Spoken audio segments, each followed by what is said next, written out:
Nataša Bučar zadnje desetletje vodi Slovenski filmski center in v tej epizodi se pogovarjava o njenem delu, o položaju slovenskega filma, o prihodnosti slovenskega filma. Je pa ta epizoda odlična za vse tiste, ki film ustvarjate in tiste, ki si želite ustvarjati na filmskem področju. Od Nataše boste izvedeli, kaj lahko pričakujete oziroma kakšno pomoč lahko dobite na Slovenskem filmskem centru. Na koncu pa govoriva tudi o spremembah, ki jih doživljamo kolektivno vsi, o vzponu umetne inteligence tudi v kreativnost, kako to zaznavamo in kako bo to vplivalo na kreativne poklice.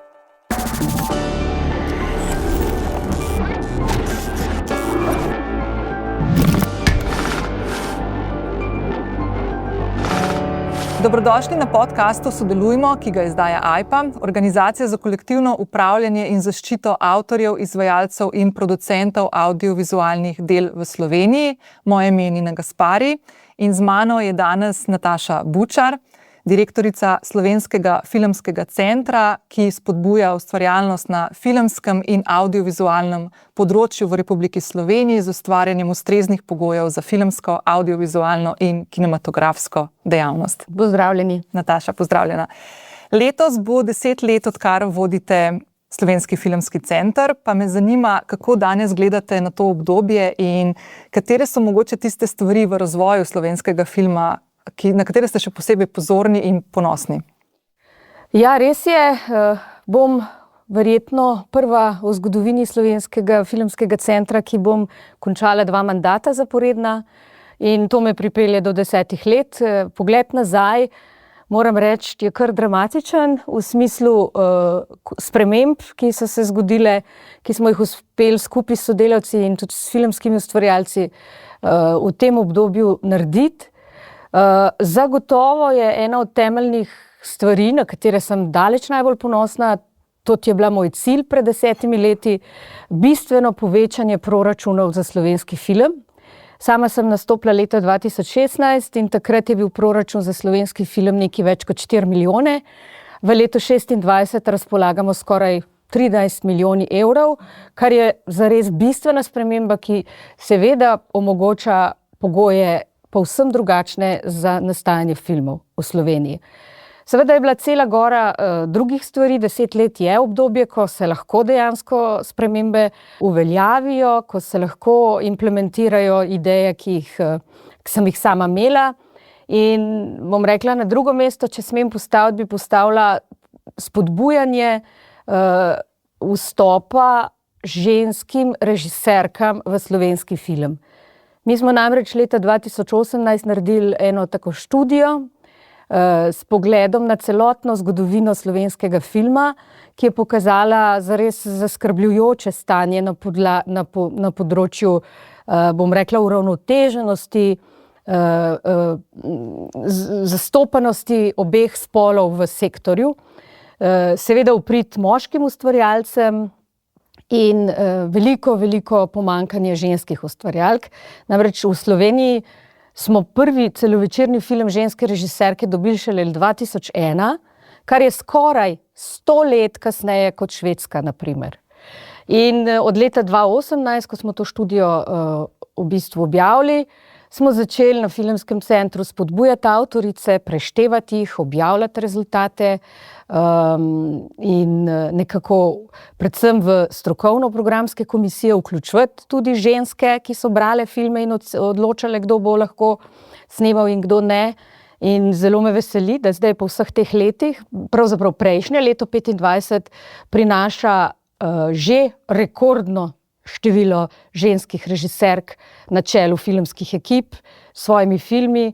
To je zagotovo velik uspeh, ki ga je tudi mednarodna javnost zelo toplo sprejela. Tako da to sta nekako bila 2 taka programska temelja, seveda pa na tej poti cela gora nekih sprememb od tega, da smo digitalizirali razpise, kar je povsem danes enostavno oziroma povsem samoumevno, da so naši razpisi digitalizirani, da smo skupaj s Filmoteko vzpostavili bazo slovenskih filmov, ki je baza metapodatkov, ki je danes postala izjemno pomembna v slovenskem prostoru, ne samo za ustvarjalce, tudi za novinarje, za študente, za akademike, za tuje, bom rekla, strokovnjake, ki spremljajo naš film, ker na bazi slovenskega filma bsf.si lahko najdete vse podatke praktično o slovenskem filmu, o zgodovini, o današnjem. Tako da je bilo zelo, zelo veliko sprememb.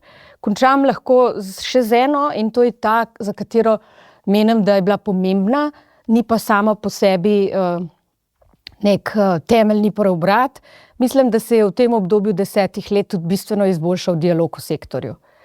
Zaradi mnogih nezadovoljstev, zaradi mogoče stanja stvari, kakršno je bilo, se mi zdi, da ko sem jaz nastopila, da je bilo v sektorju veliko vrvenja, da nekako ni bilo dobrih odnosov med ustvarjalci niti, da slovenski film ni bil nikakor ne dobro sprejet v javnosti, da ga slovenska javnost je na nek način malo zavračala. Če si 10 let nazaj rekel, slovenski film, se je zdel, da je to neka slabšalna oznaka za nekaj, kar ni dobro.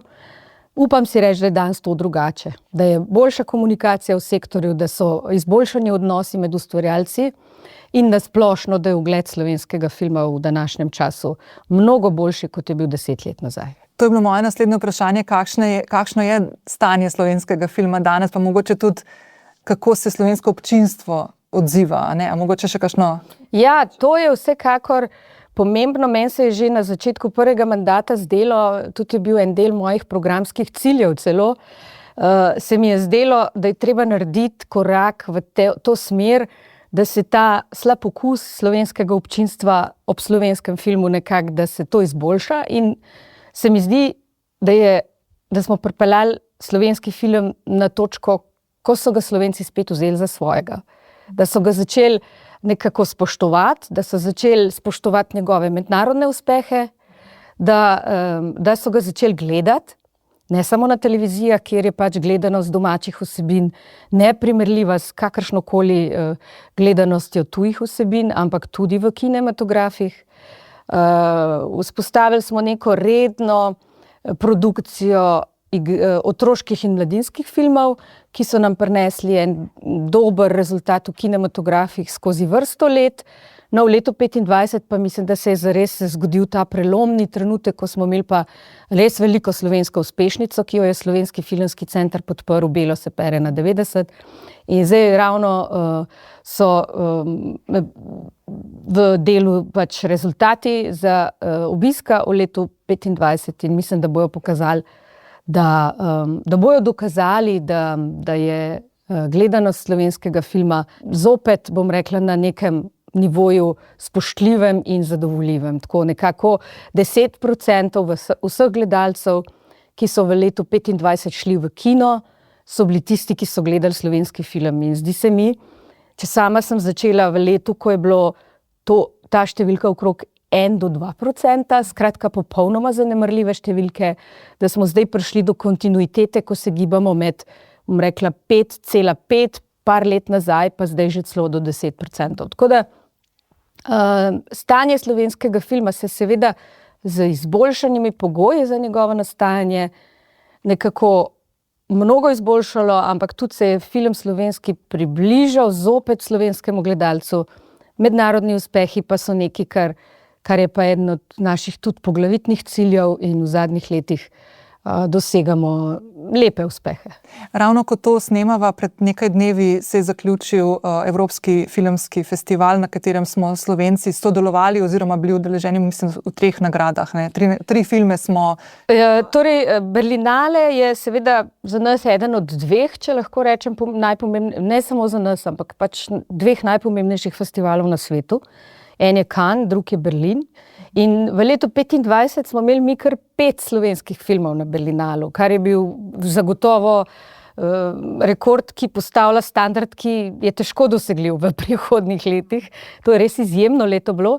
No, v letu 2026 smo pa tudi seveda prisotni z 2, z eno manjšinsko koprodukcijo in z našim kratkim filmom Kozmonavti.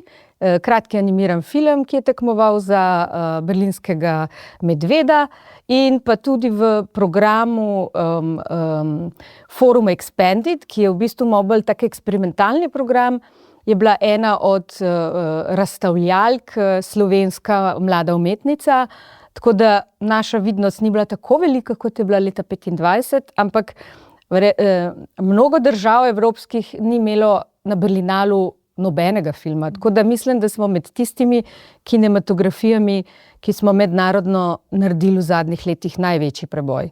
Ker smo majhni, to ni vsako leto 5 filmov, ampak to, da vsako leto smo prisotni na tem najpomembnejšem festivalu, je ogromen uspeh.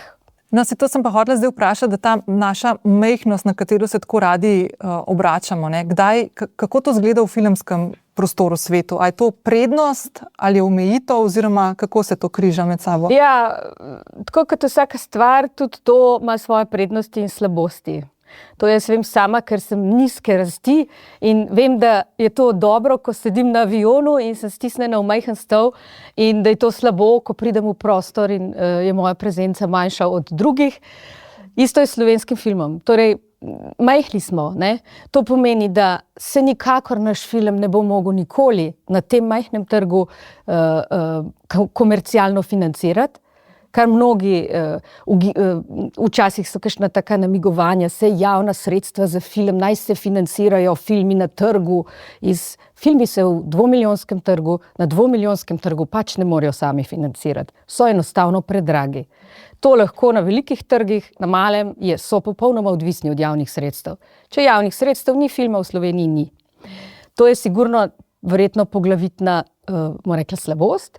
Prednost je pa to, da je ta, jaz jo vidim kot prednost to, da je v bistvu obvladljiv trg, da v bistvu se vsi med seboj poznamo, ustvarjalci, prikazovalci, televizije, in v bistvu je samo delo enostavnejše, produkcija, iskanje talentov, nekako majhen prostor, malo dela, da prideš do vsega, kar tle noter doma imamo, in tudi v bistvu ta vzajemna podpora se mi zdi, da se pozna, ker smo majhni, da v bistvu si lahko veliko več drugemu nekako pomagamo, da smo kot ena velika družina. No? To se lahko tudi na drugi strani včasih izide kot neka negativna lastnost, ker pač še malo se vendarle tukaj delijo denarji, pa festivalski plasmaji, ampak jaz mislim, da smo dozoreli dovolj, vsi mi, da se te stvari nekako, da so se profesionalizirale. Tako da ima prednosti, ima slabosti, zagotovo pa je poudarjati potrebno to, da največja slabost je majhen trg, jezikovno predvsem majhen trg. Veste, v bistvu ima, kaj jaz vem, Luksemburg je še manjši, absolutno, ampak Luksemburg komunicira z Švico, imajo jezikovnih barijer, skoraj da ni.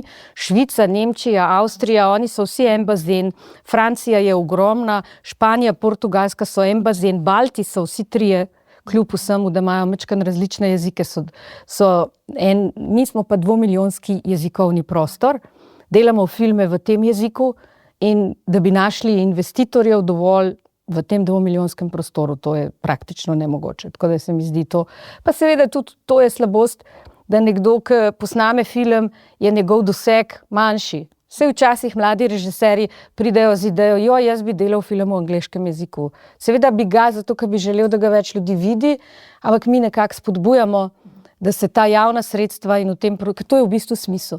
Da imamo mi to umetnost v svojem jeziku, da skrbimo za njega, da se razvija tudi skozi AV umetnost, ki je dan zelo globalna, pa vendarle večina stvari, ki nastaja v slovenskem jeziku, seveda sta dve manjšini pripoznani, tudi tukaj ni nobenih, bom rekla, nerazumevanj, tudi to sta dva naša jezika, ampak vseeno je slovenski jezik tisti, ki ima prednosti, ker je samo naš, in ima slabost, ker je film potem narejen sam za 2 milijona ljudi, oziroma ko potuje, ga je treba prevajati. Če greva na Slovenski filmski center, kaj konkretno Na katerem področju delujete in kaj omogočate ustvarjalkam in ustvarjalcem, tako da si bojo poslušalci in gledalci to lahko predstavljali? Ja, Slovenski filmski center je v bistvu javna agencija, ki jo je ustanovila Republika Slovenija z namenom, da, bom zelo poenostavljala, da financira, da zagotavlja transparentno financiranje domačega filma. Mi smo tisti, ki moramo za Republiko Slovenijo skrbeti, da filmi nastajajo in da predvsem torej je naša glavna odgovornost distribucija sredstev finančnih, ki jih država nam da za nastajanje filmov. Potem pa seveda okrog te glavne, bom rekla, centralne aktivnosti so še mnoge druge. Predvsem veliko dela vložimo v mednarodni plasma filmov, v promocijo Slovenije kot kinematografske dežele, v promocijo in afirmacijo naših talentov, avtorjev, v predstavitve na sejmih, na festivalih. Potem smo pa tudi mi tista javna inštitucija, ki organizira Festival slovenskega filma v Portorožu, kar je seveda v Evropi zelo neobičajno, ker mi smo zelo majhna ekipa, ampak produkcija Festivala slovenskega filma je v neposredni organizaciji filmskega centra. Potem pa imamo strokovne debate, organiziramo razne posvete, skrbimo za bom rekla, promocijo filmov, za podporo distribuciji v kinematografih, za sodelovanje z televizijami, mednarodnimi platformami. Smo člani organizacij različnih mednarodnih, predstavljamo se na sejmih od, bom rekla, Los Angelesa do letos Hongkonga z našo kinematografijo. Tako da je cel spekter aktivnosti in mogoče je prav to, kar neka splošna slovenska javnost najbolj mogoče še vedno meša, je to, da vsi zares mislijo, da je televizija Slovenija, radiotelevizija Slovenija, tista, ki v Sloveniji producira filme. V resnici je glavni financer neodvisne produkcije v Sloveniji Slovenski filmski center. V bistvu smo osrednja inštitucija v Republiki Sloveniji za audiovizualni sektor in za film nasploh. To pomeni, da vsakdo, ki ima idejo, da bi film naredil, se lahko obrne na nas in pač mi smo tisti, ki ga usmerjamo, ki mu povemo, kako se to naredi. Zadnje, ampak ne najmanj pomembno, je pa tudi to, da so na nas prenešene vse pravice za eksploatacijo starejših filmov. Torej, Slovenski filmski center je tista organizacija v Sloveniji, ki ima po zakonu pravico prikazovati vse filme, ki so nastali v Jugoslaviji, torej pod okriljem Vibe in Triglav filma. To so Kekci, Poletje v školjki in vseh mislim, da 200 celovečernih filmov, ki so nastali od leta 1948 pa do leta 2010. To so v bistvu do 1995 zares, od 1995 do 2010 je bilo eno vmesno obdobje, tam smo delni solastniki filmov. V 2010 je pa v celoti filmska produkcija v lasti neodvisnih producentov. Tako da v bistvu tudi to nalogo opravljamo, da če bi kdo hotel prikazovati Kekca v tujini ali doma, mora dobiti pravico od nas, da mu mi dovolimo oziroma urediti odnose z nami, mi pa potem z avtorji in njihovimi dediči. Tako da to je tudi ena, se mi zdi, taka pomembna stvar, ki jo mogoče splošna javnost ne ve, kaj vedno iščejo, pa v kinoteko grejo, ker se jim zdi nekako kinoteka stari filmi, ampak ni tako. Pri nas je urejeno, jaz bi rekla, najboljše na tak način, ker druge države, ki so tako imenovane države nove Evrope, ki smo v 90-ih šle v drugačen sistem, so po večini razprodale to premoženje v privatno last, tako filmski studio, ki ga imamo mi še vedno v javni lasti, kot vsa filmska dela, ki so pri nas še vedno v javni lasti. So se na hitro razprodala, v Sloveniji smo to zelo skrbno, nekako pametno odločili, da to ostaja v javni lasti in Filmski center je tista inštitucija, ki skrbi za ta fond. Do teh mednarodnih sodelovanj pa slovenskega festivala filma, ki ga organizirate, bova še prišli, bi vas še par stvari vprašala na to temo, ampak mogoče čisto iz vidika enega ustvarjalca, ustvarjalke, ki se loteva nekega projekta, ima idejo, scenarij mogoče. Kako izgleda ta pot, v kateri točki se lahko na vas obrne, oziroma je dobro, da se na vas obrne in kdaj mogoče je ta meja, ko morate reči, to pa ni naše delo, to morate pa vi poskrbeti za to, ne? Kje so te gabariti postavljeni? Ja, na nas se lahko v bistvu in tudi se dejansko obračajo mladi avtorji, predvsem mladi avtorji, ki nimajo še izkušenj, lahko kadarkoli zares. Da jim dajemo informacije, kaj je treba narediti, kako se prijaviš, kakšne imamo razpise. Meja seveda je seveda to, da vse, kar se ustvarja in razmišlja, mora narediti ekipa zunaj nas. Mi ne produciramo filmov, mi ne pišemo scenarijev, mi ne iščemo koproducentov, financerjev v tujini, nič od tega mi ne delamo. Mi smo inštitucija, ki objavlja razpise, na katere se lahko avtorji oziroma bolj producenti formalno prijavijo. In potem, ko so izbrani, če so izbrani, od tiste točke naprej smo spet mi njihovi sodelavci. Torej, do točke, ko se prijavijo na razpis, smo lahko sodelavci oziroma viri informacij.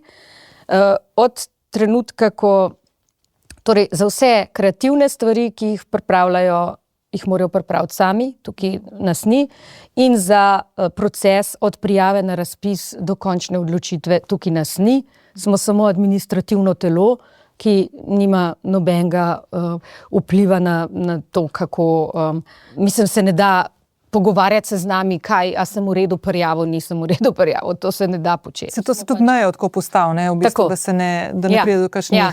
Tako da je včasih izziv, ker naša mala ekipa ima v bistvu v bistvu status na eni strani nekega javnega organa, ki mora biti na distanci od prijaviteljev in skrbeti za transparentnost in neko objektivno odločanje. Na drugi strani smo pa dober partner vsem prijaviteljem, tako da moramo imeti veščine obojega, se pravi dobre birokracije in dobrega partnerja filmski produkciji. In tukaj vmes v bistvu malo imamo v timu razdeljeno, da so eni tisti, ki delajo to, drugi tisti, ki delajo na tem področju. Nekaj je pa tudi čisto preprosto nekih kvalifikacij, ki jih moraš imeti za to, da to ločuješ, no, da se to ne meša. Ampak predvsem zdaj v zadnjem času, ko so se sredstva povečala in tudi mogoče, ko se je privlačnost slovenskega filma malo dvignila, se mi zdi, da se veliko več mladih ljudi obrača na nas. Mi smo naredili z lanskim letom tudi en tak razpis, ki je namenjen prav njim, in to je razpis za mikroproračunske filme, kjer dodeljujemo relativno nizka sredstva, do 100.000 evrov, kar je seveda velik denar, ampak za film je to malo. In tukaj, to je razpis, kjer smo prav želeli potegniti nove ljudi, tiste, ki do zdaj niso z javnimi sredstvi delali, mlade ustvarjalce, ki imajo kreativne ideje, je manj zahteven razpis, manj obsežen in na tem področju je bilo kar nekaj vprašanj, no, da strani nekih novih ustvarjalcev, kako in kaj. V letu 2025 smo podprli 2 taka projekta, čakamo, kaj bo z tega nastalo, upamo, da bo nekaj novega, nekaj svežega in s tem tudi nadaljujemo. Tako da do nadaljnega bodo vsako leto ti razpisi odprti za nove ljudi, ki nas ne poznajo, ki se bojijo tega velikega razpisnega procesa, sej ne moremo do tega denarja. Nedosegljivo, ne? Nedosegljiv je, to je samo za une, ki so ne vem kje. V resnici želimo sporočiti, da ni res to, ne? Treba se spustiti v to avanturo in smo naredili neka vrata manjša, ki so mogoče, upam, da manj zanimiva za uveljavljene ustvarjalce, ker ni naša ideja nikoli bila, da bojo zdaj uveljavljeni, da bomo šli nazaj na nizke budžete uveljavljenih ustvarjalcev, ampak so to mala vrata za na eni strani nove avtorje, pa nove ideje, na drugi strani pa v resnici tudi za avtorje, ki so uveljavljeni, pa bi želeli zraven tega, ko delajo velike filme, narediti še kaj raziskovalnega, eksperimentalnega. Za dušo. Tako, ja. Ja. Ker mogoče tako malo provokativno ali pa tudi ne, da danes načeloma, če imaš dobro idejo, pa dober telefon, a ne, da načeloma lahko posnameš nek film, ne? Ja, to nekako vsi mislijo. TikTok je sigurno platforma, ki je to spodbudila, ki v bistvu mlade prepričuje, da je to mogoče, ne. Na TikToku so par sekundni filmčki, to je zares mogoče. Celovečerni filmi so malo večji izziv, ne, sploh ko posnameš ga mogoče še lahko, pa ko priješ v montažo, ko vidiš kakovost tega, izzive postprodukcije, se verjetno težko odločiš, moraš imeti kar precej denarja, če ne v sami produkciji, ko ti snemaš z majhnimi stvarmi, pa greš na teren, rabiš denar v postprodukciji zagotovo kar velik, zato da te stvari potem urediš, da je to lahko neka forma za recimo kine ali pa saj za televizijo. Imeli smo primere, ja, obstajajo, ki so tudi celovečerne filme posneli s telefoni, pa nikoli jih niso posneli dvakrat. Tako da se mi zdi, da je to dosti povedno, da je to izziv, ki se ga lahko lotiš, ampak ne, to videli smo take primere, ja, ampak priješ do točke, ki ti je žal, da si snemal na film, zagotovo, ne, jaz nisem filmska ustvarjalka, spremljam dobro, veliko let že in bi rekla, da to ne bi bil prvi izbor ljudi, ki hočejo narediti film. Film je ena profesionalna, zahtevna zadeva, sploh celovečerni film. In kakovostna oprema, ki je zdaj na voljo, ki je seveda z razvojem tehnologije se mnogo izboljšala in poenostavlja. Res je, da niso več te težke kamere, ki so jih včasih v gore nosili naši direktorji fotografije s svojimi ekipami, ampak vseeno telefon je pa tudi velik izziv. Prav zadnjič sem bila na enem dogodku, mislim, da je bil v kinoteki po smrti Ljuba Strune. Zdaj, mislim, da par tednov nazaj. In sem prav gledala, kako so šli na Triglav s tistimi kamerami, kako je to izgledalo, ta podvig, ne? Ja, tako. To je nepredstavljivo. Ja, nepredstavljivo, ja. Tako da to so bili neki drugi časi. Danes pa daš telefon v žep, pa greš, je pa res v kinu zelo malo filmov, ki so posneti s telefonom, ne? Mi snemamo stvari za omrežja, od mladina za TikTok, seveda to je to, te novi formati teh serij, kratkih, sekundnih, to so vse stvari, ki so nastale v digitalnem okolju.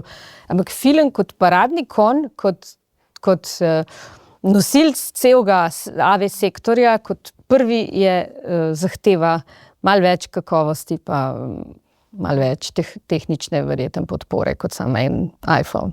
Zadnjič sem poslušala en intervju o tem, kako v tujini scenarije, ko jih pripravljajo, so zaradi tega, ker ljudje, ko gledamo filme, naprimer doma na Netflixu, kakorkoli, smo veliko zraven na telefonu.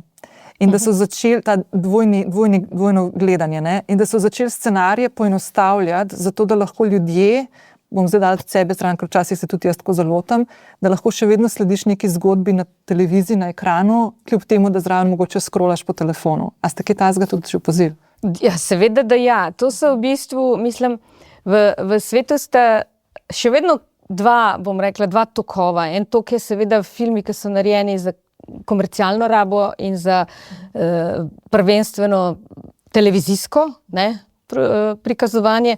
Filmi, ki so narejeni za kino. Tisti filmi, ki so narejeni za kino, takih mehanizmov ne bojo upoštevali, zato ker pač v kinu to je nezaželjena praksa. Te vsebine, ki so pa narejene predvsem za gledanje doma, pa imajo cele seveda skupine že psihologov, raznih vedenjskih terapevtov in poznavalcev, strokovnjakov, ki take prakse umeščajo noter v scenarije. Se pravi, da so pavze za to, da ti lahko surfaš. Pač kino je forma, ki je bila pa pred toliko in toliko leti narejena, ne na telefon, ampak veste na kaj, na to, da greš lahko v hladilnik oziroma na toaleto. In te 2-urni slot filmski se je v bistvu razvil v zgodovini kot nek slot, ki ti dopušča toliko časa, da lahko sediš na miru, da ne rabiš vstati niti na WC. 2 uri. To je slot celovečernega filma. In potem, zdaj živimo pa v času, ne, ko rabiš ne samo to leto, ampak rabiš pač telefon malo pogledati, dobiš message, pa vmes malo posurfaš. Tako da ja, so te prakse, siguren, za vse vsebine, ki so komercialne narave in ki so narejene predvsem za gledanje doma, so na delu psihologi, ki je verjetno en najbolj zaželenih poklicev zdajle v scenaristiki komercialnega ustvarjanja. To je nedvomno. Ko ste omenili razpise, kako to zgleda, kako te mikro razpise ste omenili, pa kako to pripravljate, pa kako se odločate? To je zelo utečen in predpisan sistem, ki je podoben sicer pač deljenju bom rekla, proračunskih sredstev tudi na drugih nivojih, ne, se pravi na ministrstvih, na področju kmetijstva, okolja, tudi pri nas ni zelo veliko drugače. Ima ali pa je. Naš proces gleda tako, da mi razpis objavimo, ponavadi je objavljen mesec do 2, najmanj en mesec. Na razpis se pač prijavlja za produkcijo, se mora prijaviti producent, se pravi podjetje, ki je registrirano za produkcijo. Ne more se sam fizična oseba, za produkcijo ne. Potem to dokumentacijo, ki je oddana na razpis, prebira 3-članska strokovno-programska komisija, ki jo predlagam jaz in ki predstavlja moje posvetovalno telo. To so 3 strokovnjaki običajno z različnih polj. Jaz se trudim, da so to na eni strani predvsem seveda nekdo iz režijskega področja, če se da nekdo iz scenaristike, ker scenariji so temelj vsakega filma, in nekdo iz produkcijskega vidika. Tako nekako se ta 3-članska komisija sestavlja. Potem oni te projekte berejo in potem jih po vnaprej predpisanih kriterijih ocenjujejo. Ta strokovna komisija prebere vse, kar je na enem razpisu bilo oddano. Pri nekaterih razpisih imamo tudi posvetovanje oziroma neke pogovore, dajemo priložnost tudi ekipam, da pridejo predstaviti. In potem strokovne programske komisije oblikujejo predlog programa, ki ga v bistvu meni predlagajo, v katerem rečejo, tile projekti zaradi tega in tega razloga grejo v financiranje, te projekti ne grejo v financiranje. Potem sem jaz tista, ki izdam odločbo in procesi, podpišemo pogodbe s tistimi in tako. Skratka, strokovno-programska komisija ima ključno vlogo pri tem, kateri projekti so podprti in kateri ne. Seveda pa to zamejuje na nek način tudi višina sredstev. Mi imamo bistveno več prijav, kot jih lahko podpremo, in med temi prijavami strokovne komisije iščejo nek kakovostni predvsem potencial, z neko univerzalno tematiko, s kakovostnimi scenariji, ampak ključna vloga je njihova in strokovno-programske komisije se v bistvu vsako leto menjajo. To pomeni, da niso iste in da se nihče, ki se prijavlja, ne bi smel bati nekih gatekeeperjev, ki so tam, ne.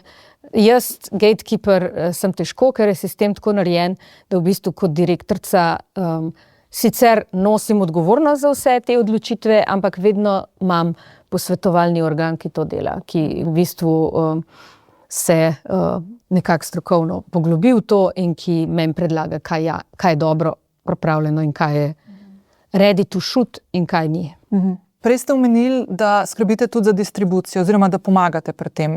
Kako pomembno je, da imajo ustvarjalci, ki na primer v Sloveniji ustvarjajo enega takega sogovornika, kot ste vi, ki potem lahko pomaga verjetno tudi pri kinematografih, kabelskih operaterjih, RTV-ju? Torej odkar pač imamo samostojno državo in predvsem od leta 2010, je film, kot sem že omenila, last producenta neodvisnega. To pomeni, da je ključna vloga pri vseh distribucijah tega filma je njegova. On je tisti, ki je lastnik filma in on je edini, ki ga lahko prodaja, ponuja, se dogovarja, podpisuje dogovore. Mi smo tisti, ki smo tukaj njemu v oporo, ki v bistvu na eni strani pomagamo finančno pri distribucijskem paketu, poskušamo tudi malo koordinirati celo slovensko krajino, pa svetovati, pa pomagati. Mislim, da je pomembno, želela bi si pa v resnici, da bi naša vloga bila večja.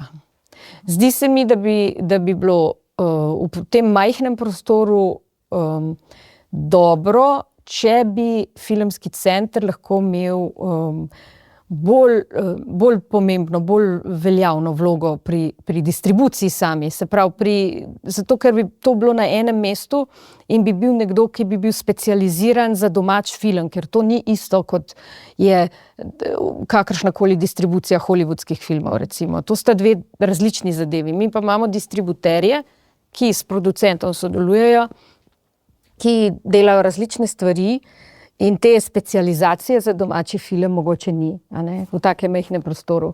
Tako da jaz mislim, da je pomembno, predvsem z vidika sofinanciranja teh aktivnosti, ni pa naša vloga še zadost velika, da bi lahko rekla, da smo lahko dovolj naredimo. Zato tudi razmišljamo v prihodnje zares, da bi na tem področju distribucije se kot filmski center bolj aktivno vključili. V resnici, da bi oblikovali tudi nek svoj distribucijski, bom rekla, en paket filmov vsako leto, ki bi jih dejansko mi tudi distribuirali, ker smo registrirani tudi za distribucijo. Znotraj Slovenije govorimo. Da, znotraj. Ja. To v tujini pa mislim, da smo ključni. Tukaj smo pa ključni, tukaj pa v bistvu je naša vloga najpomembnejša. Tukaj pa smo mi v bistvu neka tirnica, po kateri tudi producenti pol grejo. Mi smo tisti, ki prijavljamo na festivale filme, mi smo tisti, ki sodelujemo na marketih, mi smo tisti, ki smo v partnerstvih za razne predstavitve naših filmov. Skratka, za doma bi si želela, da smo bolj prisotni in bolj aktivni v distribucijskem. V tujini pa mislim, da smo tako ključni, da brez nas bi težko sploh karkoli lahko bilo. Tako si upam reči, da igramo ključno vlogo. Naša partnerstva v tujini so tista, ki odpirajo vrata. Ja. V vseh pogledih 365 dni v letu. Zelo dobro, tukaj sodelujemo tudi z Slovensko turistično organizacijo. Oni so naš partner že, bom rekla, skoraj da teh 10 let, odkar sem jaz tu, se mi je zdelo pomembno, da smo navzven povezani in zelo dobro sodelujemo vsa leta. Predvsem seveda nam oni zagotavljajo neko finančno partnerstvo, da smo lahko še bolj vidni. Zelo dobro sodelujemo z našimi ambasadami po celem svetu, od Arabskih Emiratov do Brazilije, vse posod, Koreje, na Kitajskem, v Šanghaju, vse posod. V bistvu smo, upam, tudi mi ambasadom dober partner za diplomacijo, ker film je zelo dobro diplomatsko orodje, zato ker kljub temu, da je izjemno drag, ko nastaja, govorimo o milijonih, kar ne moramo reči za neko glasbeno produkcijo ali pa težko rečemo za kakšno gledališko, ampak ko pa potuje, ko ga ti uporabljaš kot diplomatsko orodje nekje v, Šanghaju na Kitajskem, ga pa pošleš online, pride tja in ne stane nič. In v bistvu komunicira pa širokim množicam. Tako da je v bistvu zelo dobro orodje za našo diplomacijo. In mi tukaj zelo aktivno sodelujemo z večino slovenskih ambasad, še posebej pa z obema kulturnima centroma, v Berlinu in na Dunaju, Skica. To so zelo pomembne točke za promocijo naših filmov, predvsem zadnja leta v Berlinu, ki imamo Skico, ki odlično deluje in je, mislim, vrhunski partner naš.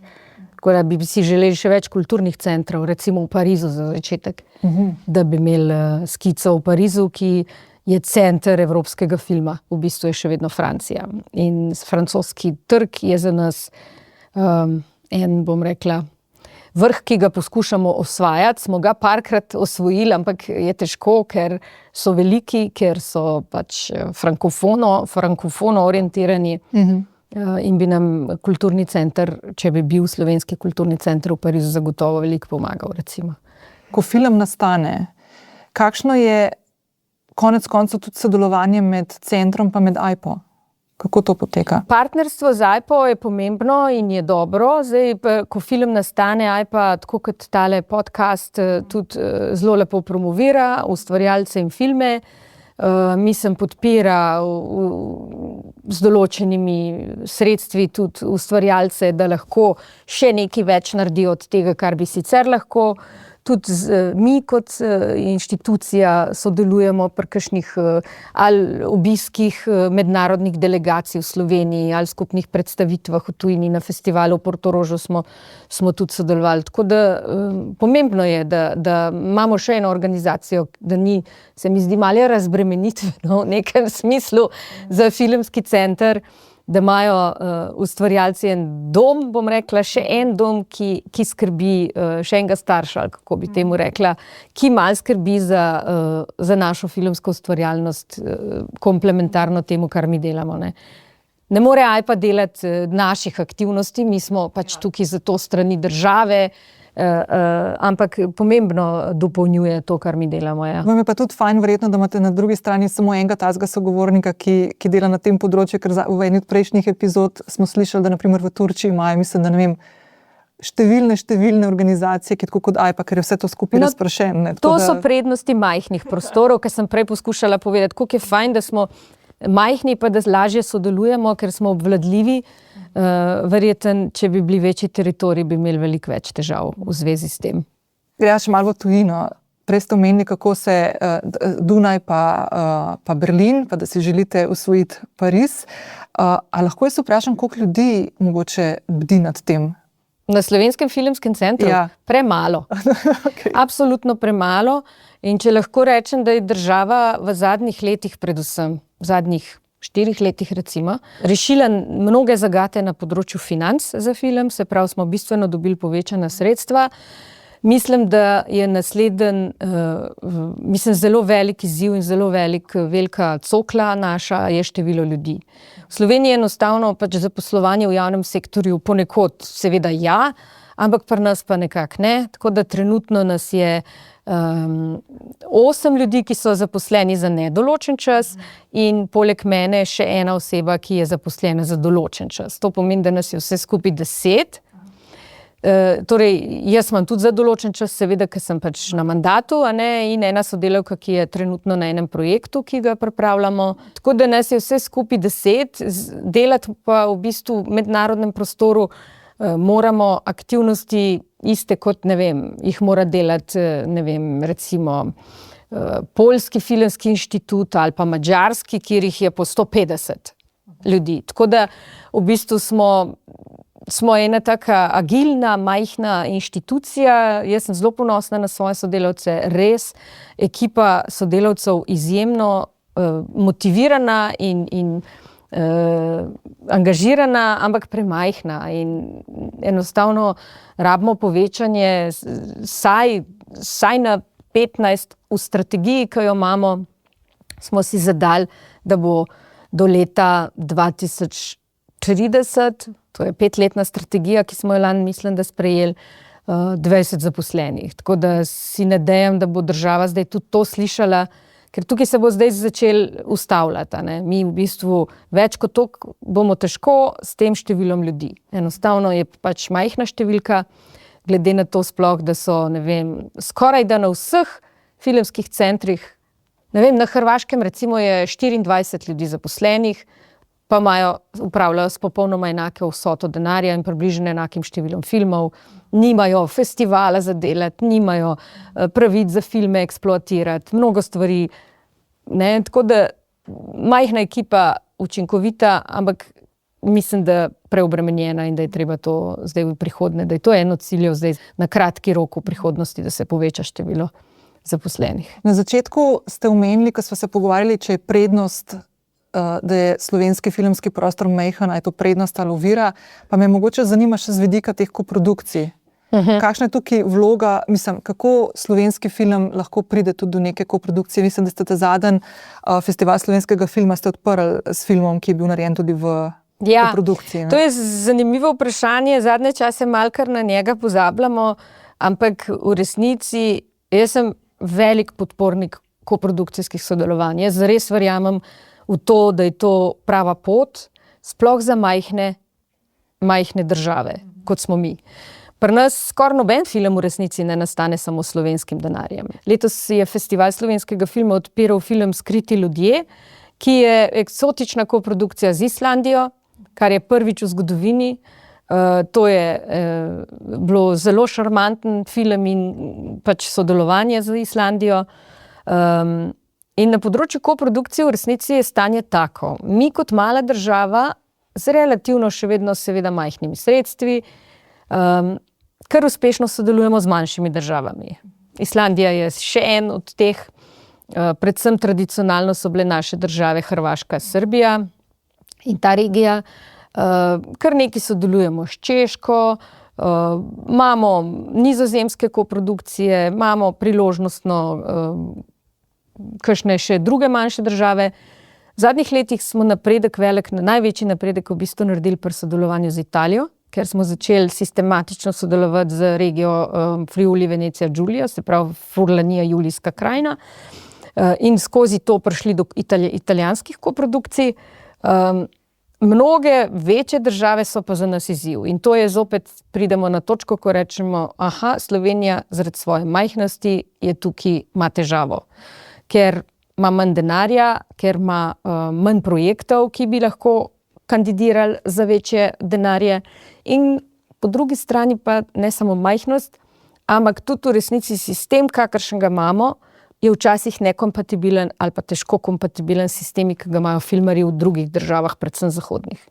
To je ena situacija bila, ker se trudimo že vsa leta, vsaj v mojem mandatu, povečati sodelovanje z eno od naših sosed, Avstrijo, kjer ne sodelujemo praktično nič.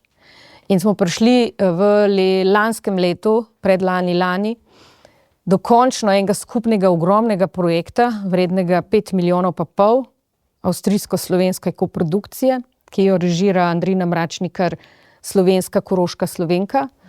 In vem po pripovedovanjih producenta in izkušenj, da sta to dva tako različna sistema, ker to je v bistvu film, ki nastaja v neki, bom rekla, paritetni skoraj koprodukciji, skoraj enakovredni. Glavni igralci so Slovenka, glavna igralka je Slovenka, glavni igralci je Avstrijec, scenografijo je delal slovenski avtor, DOP je Avstrijec. Skratka, z obeh strani sta ekipe, z obeh strani sta produkcije in kompatibilnost sistemov naš sistem je zelo ranljiv in zelo mlad in zelo naravnan, bom rekla, tako nekemu svobodnemu filmskemu poklicu. V Avstriji imajo kolektivno pogodbo, imajo določene honorarje, imajo višje standarde, se dela po zakonsko drugačnih standardih in ta kompatibilnost je problem včasih, zato ker seveda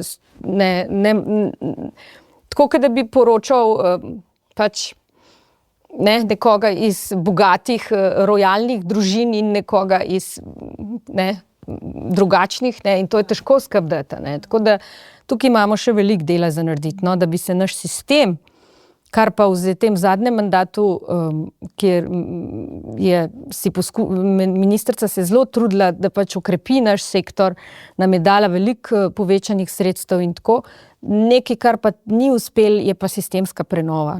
In sistemska prenova postaja cokla tudi v tem koprodukcijskem sodelovanju. Zato, ker zaradi mnogih razlogov.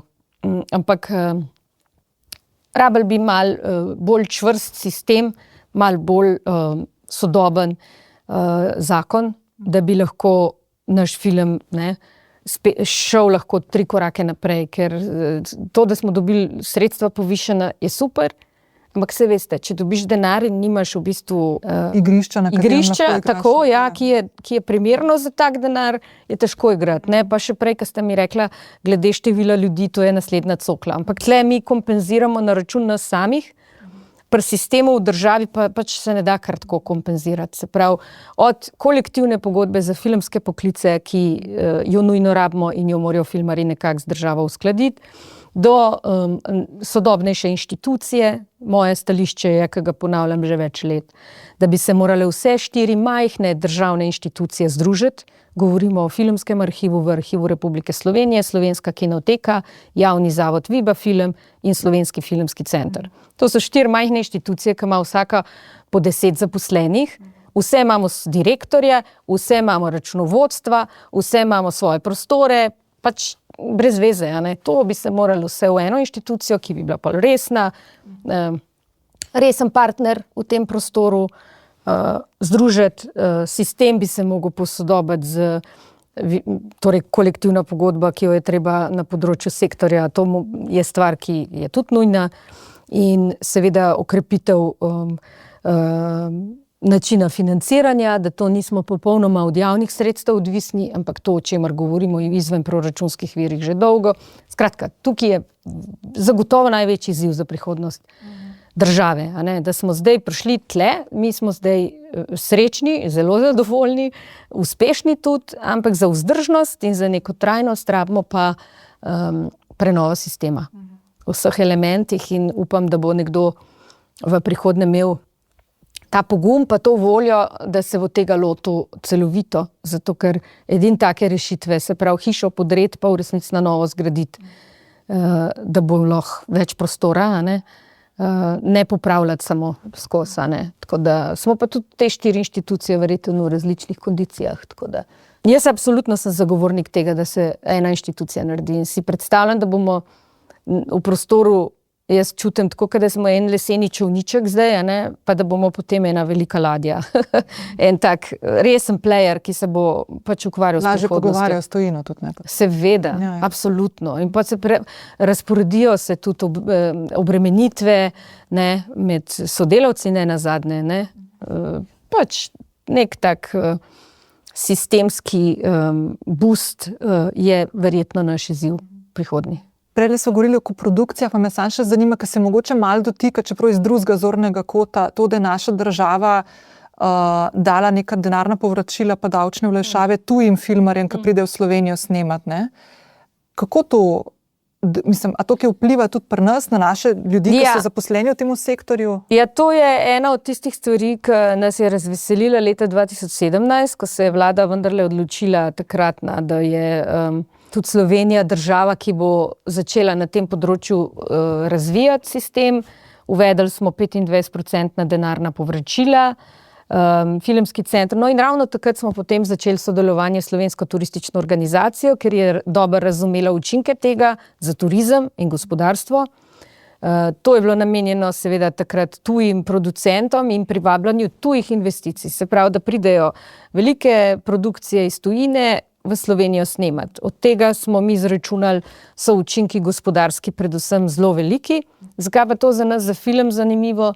Seveda so učinki tudi v zaposlovanju naših delavcev in v bistvu v delavcev, pač ustvarjalcev in v bistvu tudi v tem, da se veščine razvijajo, ker te ljudje ponavadi pridejo z največjim, najbolj tehnološko izpopolnjeno opremo, z izkušnjami iz največjih projektov in to znanje se potem vnaša v naš prostor. Tako da mi smo tukaj našli nek skupen jezik z STO-jem, pa smo potem začeli to zelo intenzivno promovirati, se je ta mehanizem zaživel, so tujci začeli prihajati, kot veste, leta 2021 je to velika produkcija Netflixa, to je bil največji, je v Piranu bila, ki je v bistvu prišla z več kot 10-13 milijoni evrov za 14 dni v Slovenijo, to je celo za gospodarstvo bilo, to je pa res velik. Ampak to so tudi dejansko projekti, ki smo si jih želeli. In tam se je začel, vmes se je zgodil COVID, pa potem je nek zastoj se je zgodil, ne samo pri nas, ampak na splošno po celi Evropi. Pa stavka, pa vse, ne? Pa stavka, ja. Pa geopolitične razmere, vojna v Ukrajini in tako, te stvari so majčkeno zastale. Jaz mislim, da je to ena stvar, ki je tudi še vedno priložnost, velikanska priložnost, tukaj bi morala predvsem Ministrstvo za gospodarstvo stopiti noter. To je zopet moje stališče, da je to ukrep, ki bi ga moral prevzeti gospodarski minister in Ministrstvo za gospodarstvo, zato ker učinki so predvsem tam in so učinki industrije, ki je ena najhitreje rastočih industrij in gospodarstev v Evropi. In absolutno v tem se skriva vsa skrivnost tega. Kar se pa nas tiče, bi pa seveda ta ukrep se moral razširiti tudi na domače producente. Se pravi, da bi tudi tisti, ki domače filme snemajo v delu, ki že ni javno financiran, se pravi v nekem dodatnem delu, lahko koristili ta sredstva, kar je v mnogih evropskih državah mogoče, pri nas pa pač se do te spremembe še tudi ni prišlo. Moram pa reči, da je ta predlog v zakonu, ki ga je trenutna ministrica v enem trenutku predlagala, da je ta rešitev že bila noter, da bi tudi domači producenti lahko to koristili. Na dolgi rok za vzdržnost tega mehanizma in za to, da bo res dobro funkcioniral, pa mislim, da je to stvar, ki jo mora enostavno zavzeti gospodarsko ministrstvo, ker audiovizualna industrija je gospodarstvo in če so mnogi skeptični, da je ta umetniški film, ki ga v Sloveniji gojimo, ni, pa vendarle je, potem nedvomno pri privabljanju tujih investicij to je izključno gospodarska dejavnost. In vemo, da ima multiplikativne visoke učinke, vemo, da ima fiskalne učinke 40%, mislim, da vsak, ki se ukvarja s financami in z gospodarstvom, bi mogel tukaj videti, da se to splača. In to je prostor, ki bi ga lahko... Slovenija je kaj en filmski studio, to je naša prednost. Ker ena Turčija neobvladljivo velik teritorij, ne, se pravi, ena Francija v resnici tudi polna raznolikosti, tudi Italija od Alp pa do Sicilije. Mi smo pa ko ena taka obvladljiv filmski studio na prostem in mi bi lahko z tega zgradili industrijo, mislim, dejansko filmski studio na prostem. Sam nismo tega potega še dobili, to je tudi ena od priložnosti za urediti. Če bi imeli ambicije, mislim, da bi imeli zelo v kratkem času, kar smo že videli v preteklih letih, da se da zgraditi, ker je potencijala ogromno. Imamo Alpe, imamo Mediteran, vmes imamo filmski studio, imamo mesta, ki spominjajo na Pariz, pa na Prago, pa na Dunaj, imamo vse v bistvu, kar film hoče. Ne? Nijamo mogoče ful velikega filmskega studija, to je še neka priložnost, ker če bi začeli razvijati, bi se lahko nekje na Prekmurskih ravnicah na mest Magne zgradil filmski studio. Upam, da ne samo za par let, ampak za malo daljše obdobje. Ampak definitivno je to nek potencial, ki ga nismo razvili. Res smo imeli okoliščine, ki so nas malo potolkle, ampak to ni upravičilo. Mislim, da je še vedno veliko potencijala, ker vsebin je brezmejno, ki se snemajo. Zdaj, preden greva še v prihodnost, bi se ustavila še v enem biseru slovenskega turizma, Portorožu, kjer vsako leto poteka festival slovenskega filma, ki ga organizirate, letos bo 29. potekal. Ena stvar, ki je mene presenetila oziroma razveselila, na zadnji otvoritvi, pretekli oktober, sem opazila v občinstvu ogromno mladih, verjetno jih tudi povabite, mlade, ki prihajajo v ta filmski svet. Pa me zanima, kakšen je pomen tega festivala, pa predvsem kaj si v prihodnje še želite, da iz njega nastane? Ja, jaz imam občutek, da tako kot je bila, ali pa tako gledam sama, da tako kot je bila kinematografija v enem takem slabem, bom rekla, slabi kondiciji, bi tudi festival pred 10 leti. Tako da je bila tudi ena od namer, je bilo seveda, to je naš glavni promocijski dogodek v letu. To je dogodek, ko slavimo, ko pokažemo, kaj naredimo, mi skupaj s filmarji, ki pa tudi sam z energijo pokaže, kje smo, koliko mi zdaj v bistvu, kakšno je stanje. In postalo to stanje veliko bolj optimistično, kot je bilo 10 let nazaj. To se predvsem na festivalu vidi. Mi smo imeli vse živo na festivalih v preteklih letih. Zadnja leta je to en res lep dogodek. Tako da mnogokrat, ko se vrnem iz festivala, pridem v Ljubljano, mi ljudje govorijo, koliko to zgledali, toliko mi je žal, da nisem prišel. Res je dogodek, kjer si nekdo želi biti. Različne generacije. To, kar smo naredili, kar je naredil direktor, ki že 5 let zdaj v bistvu vodi ta festival, Bojan Labovič. Ena ideja, ki jo je imel in jo je zelo uspešno uveljavil, je sodelovanje z akademijami. Z akademijo v Ljubljani filmsko, z akademijo v Novi Gorici in zdaj v zadnjih 2 letih tudi z akademijo za likovno umetnost, kjer animatorji se generirajo, torej avtorji animiranih filmov.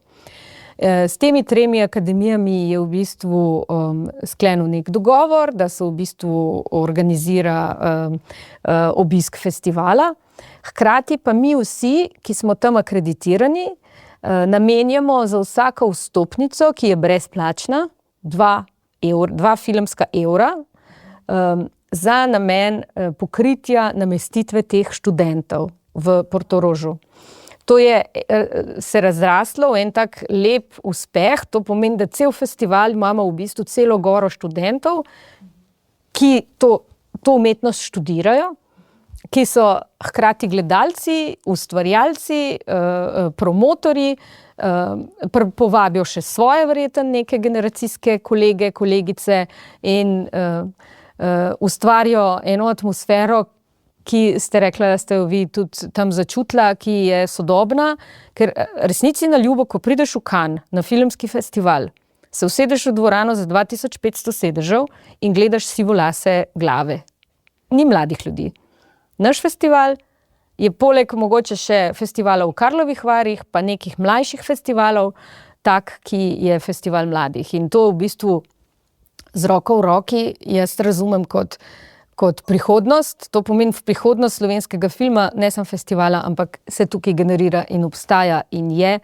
In imamo generacije mladine, ki spremlja, ki gleda, ki živi slovenski film in to nam zagotavlja verjetno nek lep korak v prihodnost. Tako da to bo verjetno odgovor na to vprašanje, zakaj tak občutek mladosti, verjetno, da predvsem to. Ta ukrep je bil ključen in nam daje nek tak pozitiven vibe tam dol v Portorožu. Nataša, če čist zadnje vprašanje, se mi zdi, da v tem času, v katerem živimo, ker se stvari tako hitro spreminjajo, bi izgubila priložnost, če vas ne bi vprašala še o teh spremembah na ravni ustvarjalnosti, ki se dotika prihoda oziroma ne več prihoda, že kar našega vsakdana z umetno inteligenco. A se vi kaj posebej na te stvari pripravljate oziroma kaj opazujete na ravni te umetne inteligence, kako vstopa v ta kreativni del? A se tega, ki bojite, vam je to... Ja, predvsem na neki mednarodni ravni so številne razprave med nami, filmskimi centri evropskimi in mednarodno. Izven Evrope seveda tudi so te skrbi povezane z umetno inteligenco, ki se nanašajo predvsem na avtorske pravice oziroma na to, da dela niso avtentična, tista dela, scenariji, ki jih mi dobimo na razpise, da so napisane s pomočjo umetne inteligence, to je verjetno največja skrb. To, da so vsi drugi materiali, razni motivacijska pisma in vse podobne stvari, ki jih v dokumentacijah producenti oddajajo, to nedvomno se uporablja umetna inteligenca. Tako da mi nekih ukrepov posebnih še nismo uvedli. Vsekakor je pa razmišljanja tudi naša in nasploh razmišljanje filmskih fondov gre v smer, da se spodbuja uporaba umetne inteligence kot pomočnika kreativnih procesov in da se preprečuje vdor umetne inteligence v kreatorja kreativnih procesov, se pravi v vlogi kreatorja. To pomeni, da scenariste nekako poslušamo zdaj po raznih delavnicah, ki razlagajo, kako v bistvu ne rabijo več terenskih delavcev, raziskovalcev, ampak uporabljajo ChatGPT ali Claude ali še neke boljša orodja, ki obstajajo za to pomoč pri pisanju scenarijev.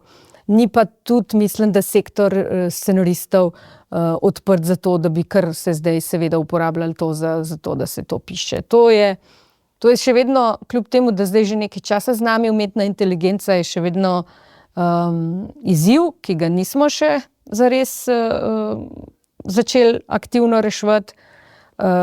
Jaz pa mislim, da smo tako mi kot drugi filmski centri po svetu zelo zavezani temu, da je ustvarjalnost ostaja v roki avtorjev in piscev scenarijev in režiserjev in avtorjev glasbe, ne nazadnje. In da bomo morali pač najti mehanizme, kako preprečevati to zlorabo avtorskih del, kar je v bistvu največja nevarnost v tem smislu. Zdaj, veliko umetne inteligence se uporablja v postprodukcijskih procesih, tam je verjeten pripomoček zelo dober, skrajša proces dela, izboljša kakovost dela. Predvsem pa je nevarno v tem procesu ustvarjanja slike in predtem pisanja scenarijev, kjer bomo se morali tega lotiti. Priznam, da se mi tega še tudi nismo lotili, smo pa v toku s tem, kar recimo zdaj filmski centri razmišljajo.